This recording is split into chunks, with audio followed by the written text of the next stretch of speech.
guys, what is up? James Penrose here for my next video on my channel. Welcome.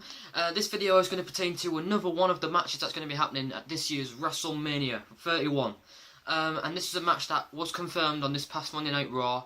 And quite honestly, how it's been built up so far is just tremendous. Like I said in the Wrestlemania 31 build-up thoughts video, you can check that last video. The link will be in the description if I remember to put it in. This video is going to be me talking about the official match between The Undertaker versus Bray Wyatt at Wrestlemania. For those of you who haven't seen Raw yet, you should have by now. Basically what happened is on Raw, Bray Wyatt came out to the ring with the Undertaker's urn, saying that, he was going to unleash the power of the urn, he was going to unleash the spirit of the urn from within. And he opens the urn and he was pretty much saying, I'm the new face of fear, I would pay to go to the ends of the earth just to see your face, I can give this all back to you, Undertaker, the resurrection will happen, but it will also be the end as well. Then he opens the urn, he looks inside, and he laughs, he gives an evil laugh, and he said, "Oh, surprise, surprise, everyone! It's empty, the urn's empty, because it is empty, hollow, and shallow, just like..." And when he was about to keep on going, all of a sudden, the smoke comes out of the urn, and Bray Wyatt's just kind of gobsmacked, pretty much. He drops the mic, and then all of a sudden, the lightning sound effects go on in the background. You can hear the lightning in the background, and the crowd's marking out, "We want the Undertaker, we want the Undertaker," and all of a sudden, gong, lights go out, and the gong hits 3 times. The lights go out for a good 20 seconds. This was just to get the fans going, what the hell's going to happen next. And then when the third gong hit, then all of a sudden the spotlight hits with the rocking chair. The rocking chair appears in the middle of the ring, and Bray Wyatt's kind of scared, kind of shocked, going, "What have you done, Undertaker?" He looks at the chair pretty much not knowing what else to do, and all of a sudden the Titantron appears up with the Wrestlemania sign with the text, "The man comes through." The man comes through, I believe that's what it said. And then all of a sudden the gong hits again, and the lightning comes on the rocking chair, and the rocking chair is set on fire, and Bray Wyatt's now all of a sudden laughing because he's like, "Oh yeah, Undertaker tried to play in his mind games, it's not worked because I embraced this." And he's laughing, he's like, "Is that ha ha?" And it ends there. And honestly, that was an excellent, perfect, well done segment to build up this WrestleMania match. This is actually the best build up for a WrestleMania match this year. This is the best build up for any WrestleMania match this year. Going into WrestleMania, I haven't mentioned the question yet of who do I think is going to win and who do I think should win. I haven't mentioned that yet because, to be quite honest, I don't know if I can even answer that at this point. I don't know. This is probably the most unpredictable match of WrestleMania next to Triple H and Sting. It's a tough one. Yeah, this is why I haven't mentioned it, because I just can't predict. Who do I think should win? I think, well, a lot of people, first of all, before I get to that, a lot of people are bitching and moaning, complaining, "Oh, well, we're not getting Undertaker versus Sting at WrestleMania, Sting's just going against Triple H, another part-timer, Bray Wyatt Undertaker, it doesn't need to happen, honestly, can we just end this, there's no point, the streak's already over." Again, I don't know how many times I need to say this. Undertaker and Sting doesn't need to happen this year. Chill your roll. Like I said in the last video, chill, alright? Sting and Triple H is another dream match. We can all agree on that. This is a match we all thought as well. We never thought we'd see happen. And we're getting it. And I'm going to be honest with you, I've never bitched and moaned one bit about this match. Because let me tell you something. Ever since Bray Wyatt debuted in the WWE with the Wyatt family, this was the match I've been waiting for ever since Bray Wyatt debuted. This is the match I've been dreaming of ever since Bray Wyatt debuted. Bray Wyatt versus The Undertaker. I remember when Bray Wyatt debuted with the whole Wyatt family. I said, when Bray Wyatt's feuding with Kane, you should bring back The Undertaker and they can have a 3-on-2 handicap match. The Wyatt family versus the Brothers of Destruction. That's what I wanted to see. They didn't do that. They did an Inferno match between Bray Wyatt versus Kane, which was just as good. And now you move on to this feud with Bray Wyatt and Undertaker.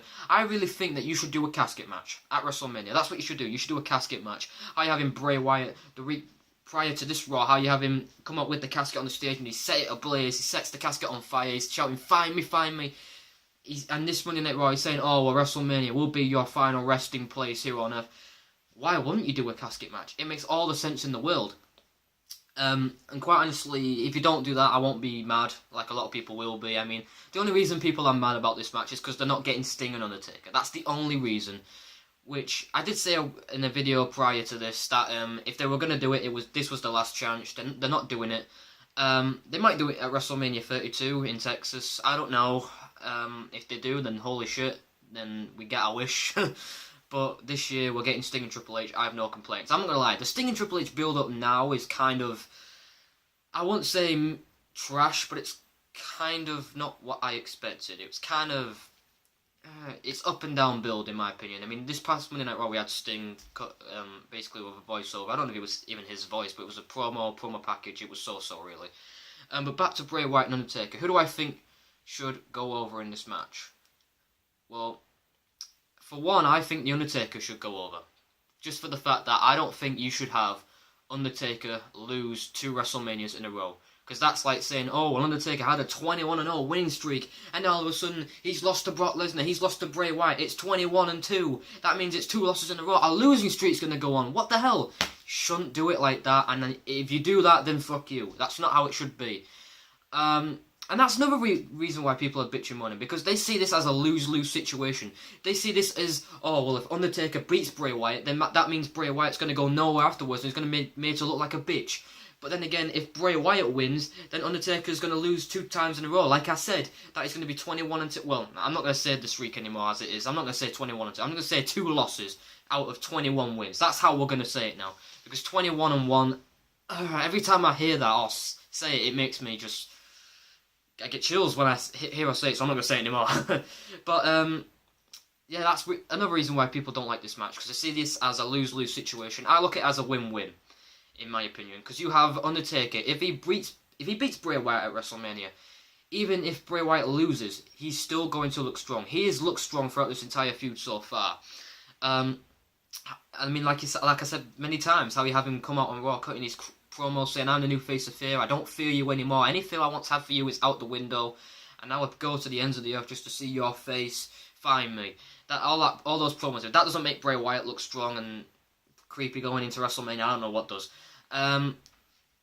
Going into WrestleMania, yeah, I want to see The Undertaker win. You can't have him lose twice in a row at WrestleMania, because Undertaker is WrestleMania in my opinion. He's the reason why WrestleMania is a success. This will be his 23rd appearance at WrestleMania, more than any WWE superstar. But then again, I think if Bray Wyatt wins, at the same time, it might not all be that bad. Because to face The Undertaker at WrestleMania is one thing, but to have Bray Wyatt, an up-and-coming star, that is a future WWE World Heavyweight Champion, I truly believe this.